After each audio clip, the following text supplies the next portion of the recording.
This video is sponsored by Shortform, but more on that later. What's going on, guys? So recently I was in Los Angeles with one of my friends, Greg, and kind of randomly we were having this conversation about college and an article that I just read from the Wall Street Journal talking about how men were choosing to not go to college more often than women. So we kind of had this talk and we thought it'd be a great idea to actually film it so we could share it with you guys, because I think it was a rather thought-provoking conversation, and it seems like this is the kind of stuff that my viewers or you guys would be interested in hearing about. Apologies if it isn't like super formal or maybe the thoughts repeat sometimes, but otherwise please enjoy. On the article that we were reading, it tells us how a lot of men are choosing not to go to college. Obviously, that's going to have huge implications on, the education of our men and like the disparity between gender. It can affect, dating, because women typically want to date up higher, like status or education or income level. Like there is a factor in that. It'd be interesting to kind of break down some of the reasons why people are choosing not to go to college. Specifically guys, and in that article it said that a big reason was obviously because of the cost. Yeah, especially if you're going to aim for a private education or you have family or friends that are going that route and you feel inclined to go there. That might be an immediate turnoff, is the lack of funding available, or the idea that you think you need to be the provider of the funding. Well, there's there's a lot that kind of goes into that, because guys are kind of expected to take on a provider role, or that's kind of what is expected of men in at least Western society. So what we see happening is, because of 2020 and the pandemic, because a lot of moms lost their jobs, guys are trying to step in and provide financial support for their families. Obviously, everyone has their reasons, and everyone's circumstances are different, so we can honestly only speak from ours and give input in the best way that we can that's like considerate towards people of other backgrounds. So I mean we're pretty lucky to have had financial support to go to college and graduate. So I understand that finances can be a huge part of college, and the financial ROI of getting a degree may not be there, especially immediately. But according to the data, it does say that people with bachelor's degrees are set to earn more than those with just high school diplomas. But I am curious to see what the data would, or how the data would change now that there's the internet and people are looking to other ways to create financial stability. Now, if you guys are interested in learning more about topics related to business, personal finance, or relationships, I might have the resource just for you. Introducing the sponsor of today's video, Shortform. The way I like to describe Shortform is that they provide super powered book summaries. Not only do they have comprehensive coverage of a nonfiction book's key ideas, they also have smart commentary and analysis. It's like your smartest friend teaching you about a book. I'm personally reading Shortform's guide to the book How to Win Friends and Influence People by Dale Carnegie. One of the key lessons that I really enjoyed from this book so far is that if you want to improve your relationship with someone or try to improve your conversations, try to have a genuine and sincere interest in that other person. Try to understand what kind of lifestyle they live and try to keep an open mind, even if their opinions are different than yours. So if you're trying to improve your relationship skills, business skills, or personal finance skills, Shortform is the resource for you. And because Shortform is the sponsor of today's video, I got the hookup. To get a 5-day free trial and a 20% discount off of Shortform's annual subscription, use the link in my description box or the link on the screen. And thank you to Shortform for sponsoring this video. As opposed to taking the bachelor route, just entering the workforce immediately out of high school, which I think is a very admirable and perfectly fine option to take. It's, I think, a decision that has to be made carefully though, because the opportunities that come with going to college, one of the opportunities that comes with it is the opportunity of time and development that allows you to be selective with 2 to 4 years of picking your career, and even then afterwards, getting your first job, which most people don't necessarily love and it's not on the right path. Having the opportunity of time to pick and choose what you want is sometimes what people look to go after, and it can also be really beneficial towards whatever their ultimate career goals are. Right. But again, some people right out of high school know exactly what it is that they want to do, and that's exactly what they should do. They shouldn't be wasting time or money if they don't need to get the bachelor education. Right? That's also very rare, though, to know what you It's want to very do rare. outside of high school. I would say like less than 10% of people know exactly what they want to do, and of those 10% that know exactly what they want to do, a lot of times it might require like going to school, whether it's like becoming a doctor, lawyer, whatever career track, engineering. So Yeah. it is a very rare thing to know exactly what it is you want to do. But a lot of guys are actually dropping out of college or choosing not to apply because they are lost, or they feel lost. Right. There was an example of someone who dropped out of school after 3 weeks of classes, and he just grew frustrated and just dropped out. So I don't know. What are your thoughts on that? It's definitely very circumstantial, because that individual, there could be learning disabilities or external factors that have to do with their family, funding, whatever it might be. There's external reasons that we may not know about. But from my own personal experience, everybody throughout college goes through hardship. For me personally, it was my freshman year at a different school. I was in the wrong major, at the wrong place, surrounded by the wrong type of people, and nothing was a good fit. And for me, and the way I was raised, education was the only path forward. And I understand that a lot of people have their backgrounds and the way their parents raised them. I think that to persevere and to continue forward with whatever your career goals are, you have to persevere through those moments of hardship, because that's what creates the strongest version of yourself. Maybe your major isn't a right fit, or the college that you are at isn't a right fit, but it doesn't necessarily mean that college in general isn't a good fit for you. Right. Yeah. It takes time to figure that stuff out as well. So again, it's one of those things you have to Right. have at least a slight clue into what you're looking for. This kind of falls back into the idea of identity capital that I shared in a video from the Defining Decade. Obviously, you want to start building meaningful experiences that'll help you get from wherever you think you might want to be.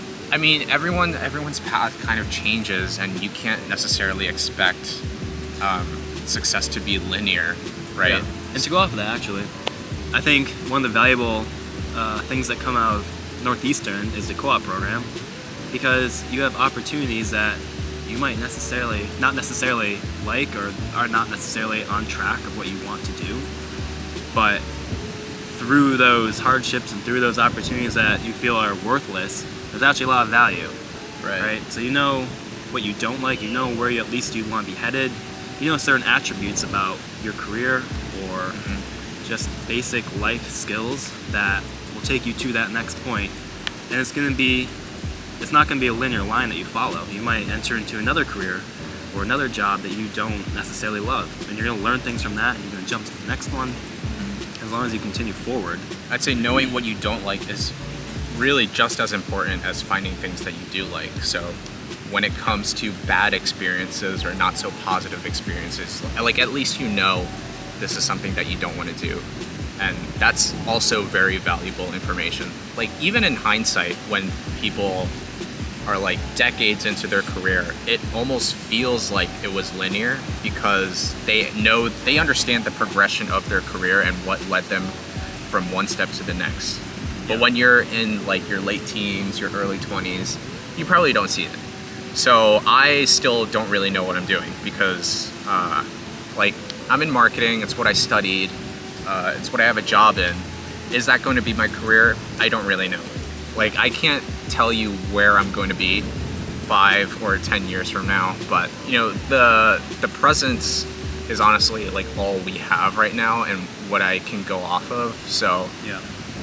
I can only have short-term goals and then see how, like, just kind of see what happens. It's not necessarily being passive, but it's being ready to take on opportunities when they present themselves in a way.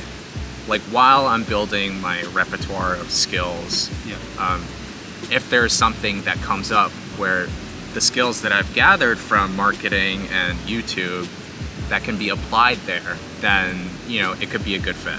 A metaphor I was given at one of my co-ops was, imagine your career is laid out like this. You're at a lake or a pond, and it's a very foggy day. You can't see across to the other side, but you have a bunch of rocks that are going to take you across. So every step that you take forward on those rocks should be a stepping stone towards your career, which is the other side of the lake or the pond. And every step forward, you're not going to see and know exactly what's on the other side until you get closer and closer, and it becomes a little more clear. You get a better idea of what you actually are going and working towards. Basically, when you're lost, it's not really helpful if you just sit there and do nothing and kind of wait for inspiration to come to you. That's kind of what Dr. J from the Defining Decade was talking about, the Starbucks phase, where you're just waiting and waiting, being a Starbucks barista and just waiting for some sort of thing to hit you, some inspiration, whatever motivation it is. But unfortunately, it's not always going to come find you. There is a level of action and initiative required to really kickstart a career, or just finding whatever purpose that you want in your life. Yeah. If you are currently searching for that and feel like you don't have one right now. If you stop in the middle of the lake and you can see a little bit of what you're going for, if you stop right there, you're not going to continue forward. You're going to just continue to only see that little vision, and it's not going to come and get you. You have to be the one to go towards it. Exactly. Yeah. Something that, from reading that article, that made me think was about like the lack of support. Like maybe you are having a really difficult time in school and you don't feel like you don't have a support network to really get you through those tough times. Like I know my family or my parents were really, really strict with me when it came to grades when I was younger. Yeah. So I kind of knew like having good grades was important to me at the time when I was in school. Looking back on it, I'm glad I still put in the effort, but grades weren't everything. Grades don't necessarily signal the amount of learning that you actually do. Yeah, the idea of education is definitely changing. GPA, test scores, just those numbers that you thought defined you in high school don't define you in the rest of life. There's exceptions to that when you have to take the MCAT or the LSAT, where obviously you need to meet a certain standard because you're in a large pool of applicants. But for the grand scheme of things, even if you go to school for business or engineering and you come out of school and you realize this is not at all what I want to do, having that bachelor's education or your associates, whatever it is, just having that foundation, if there isn't even a clear direction at the end, having that foundation gives you a ton of opportunities to then branch off and take it wherever you want to go. You may come out with an engineering degree and you find yourself working in marketing, or you find yourself working as an entrepreneur, running your own small shop. It's completely up to you. Right. You learn as you go, and the learning doesn't stop when you graduate. Or the learning doesn't stop when you graduate high school. You can continue to grow outside your GED. But even with a degree, it's not just about the learning. It's really about the connections that you could make as well. And I kind of mentioned that in a previous video. But the people that you meet can make such a huge difference in how your career pivots, because maybe you meet someone on campus and it turns out they know someone who works at a firm that you might be interested in working at. Life kind of works in funny ways when you know the right people. I think it's important. I think one of the key parts, especially for I think you're actually a good example of this, is, and actually both of us, because we both work jobs right now that we're not the most passionate about, we're not the most motivated by it, but Sam picked up YouTube and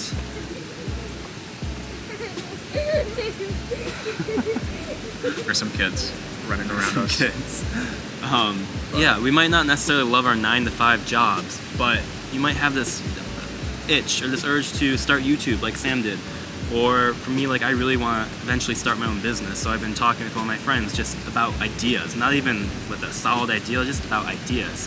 Starting somewhere, regardless of what foundation it's built on, will get you going. And along the way, you'll figure it out where you want to go. It's not going to be a linear path. It's going to be all over the place, zigging and zagging back and forth until you ultimately get across the pond to what you see fits you best. You'll also learn that being lost is not something that's... Being lost is very valuable in life. Yeah. I've been lost for the past year because I've had that 9-to-5 job where I'm someone who's motivated by the external fulfillment. I want my work and my career to be affecting those around me and the community around me. And for a year working there, I didn't see that happening. And I felt extremely lost. I felt like I just entered onto the wrong path out of college. And I've spent the past year now reflecting on all of this and trying to put together an idea based off of this tiny little motivation I have of helping others, putting together a career that would eventually see fit. And I don't have the clearest vision right now. I couldn't even tell you the company I want to work for, the role I want to enter into, but that little tiny bit of motivation is going to eventually lead me to whatever it is. Whatever it is. Whatever yeah. it is. So you're lost, but you're confidently lost in a way. I'm confidently lost because I'm building off that tiny bit of motivation I have. Yeah. And it sticks with me. If it sticks, it'll stick with you forever. Yeah, so being lost is not only valuable, but I was actually going to say that being lost is not something that only happens in your 20s. Like, you can be in your 30s or your 40s or even older, and you could still feel lost at times. Yep. So being lost is something that you may have to, just know how to handle. The whole point of life is like, it's not meant to be solved like a math puzzle. It's more about kind of going on an adventure and seeing what happens.